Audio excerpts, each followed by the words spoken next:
Good evening, ladies and gentlemen. This incredible panel of women that are so inspiring. I've worked with UNICEF now for about 12 years and mostly with education and rights for children. Whether it was my travels around India, Jordan, recently to the Zatari camp, with Syrian refugees, whether it was Zimbabwe, where the numbers are staggering. 1 out of 3 girls under 18 has been sexually violated. 100%. South Africa. Violence comes out in so many forms, whether that's sexuality, whether that is physical violence, emotional violence. The one thing that I have seen that usually works within communities is to be able to empower women and young girls, giving them the right to tell them it is okay, especially in developing countries like you were speaking, ma'am, right now, about if a girl wears a certain outfit, she's judged for it and she asked to be raped. Or if a girl hits puberty, she will not be allowed to go to school anymore because she might be raped. Or it might, and that will bring dishonor to the family. These are certain little things that are set in mindsets which have been for thousands of years being told to us as women, that we dictate our intention or everything that we want to achieve by the clothes that we wear, or the way that we speak, or how loudly we speak, or what point we're trying to make. So what has worked is empowering these young girls and boys in schools, by telling them that a real man is not violent and a real woman is not tolerant of it. Because what happens is society tells boys that it's okay to be violent, and then women just become tolerant.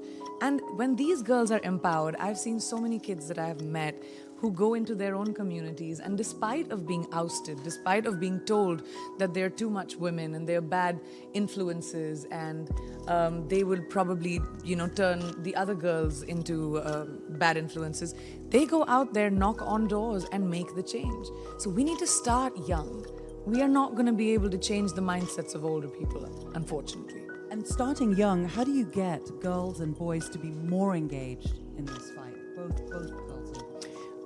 Well, again, I think, the fact that everyone sitting in this room, they are people who are influencers, governments, people in higher positions and platforms. Like in India, for example, we have incredible laws that have been passed for the protection of women, which local and international communities have pushed the government to do. And now implementation is what is important. You see young people with the use of social media, with the use of being aware, socially aware, by parents teaching their children, by making them, like how Malala's father addressed us, and he said, my father was exactly the same. He told me that no one will ever tell you to not have an opinion, because that's the one thing that's taken away from a woman, is her opinion and her right. And my father empowered me to be able to sit in front of you and say anything that I want from my experiences. And it's that with the internet, with the social media that we have, it can become something which is horrible, but it can also become a boon by us being able to. These kids are dictating and teaching themselves. We're not going to be able to tell them this is how life is led. They're discussing it on their own.